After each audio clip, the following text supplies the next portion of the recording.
Parmi les chantiers identifiés par Yannick Noder, il y avait une implication renforcée des plateformes dans la lutte contre la désinformation en santé. Quels sont selon vous les bons et à contrario les plutôt mauvais élèves? Bon, alors, les plateformes, c'est un peu ambivalent, ils jouent. Alors, il y a un travail qui est fait avec l'ARCOM, il y a un travail qui est fait au niveau européen, parce que la lutte contre la désinformation santé ne sera pas seulement nationale, elle doit être européenne. D'ailleurs, notre rapport sera fait en français et en anglais pour permettre une diffusion de ce rapport au-delà de nos frontières. Donc là, il y a le DSA qui a été signé, qui voudrait se faire appliquer si on ne met pas plus de 50% de taxes sur ailleurs, parce qu'il y a, vous voyez, le président des États-Unis qui essaye de bloquer ce DSA, qui consiste à dire aux plateformes, montrez-nous ce que vous faites pour réguler un peu les choses. Mais c'est des bonnes intentions.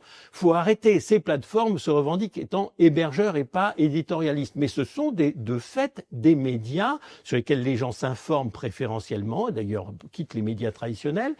Et elles ont des choix éditoriaux qu'elles cachent dans le terme algorithme, mais ce sont des choix éditoriaux. On l'a très bien vu quand X et de Twitter est devenu à X, il y a eu une modification complète des choix éditoriaux avec une propulsion encore plus avancée de ce que disait Elon Musk, etc. Donc il y a des manipulations des algorithmes, donc ce sont des éditeurs masqués. Donc il faut arrêter de dire que ce sont, là c'est du l'enfumage, que ce sont que des hébergeurs. Alors certains essayent de jouer le jeu, essayent d'être les moins mauvais élèves. Je pense à YouTube qu'on a interrogé, qui a fait une chaîne Else, YouTube Else, etc.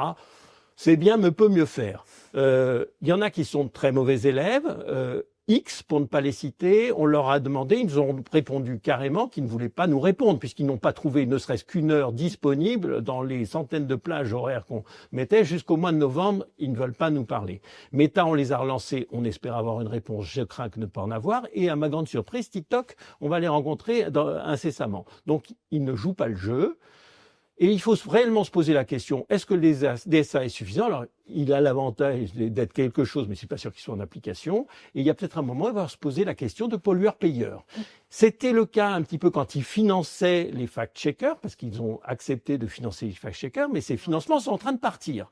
Donc clairement, il va falloir qu'on se ressaisisse et qu'on trouve une solution, parce que là, on est en train de se faire manipuler, qui par des Américains, qui par des Chinois, et la souveraineté nationale et européenne est en train de disparaître, et on va avaler tout ce qu'ils veulent bien nous faire avaler, avec je répète, des choix éditoriaux. C'est pas seulement des algorithmes au hasard qui fait que vous préférez ceci ou cela. Il y a aussi des orientations, et c'est assez facile de manipuler.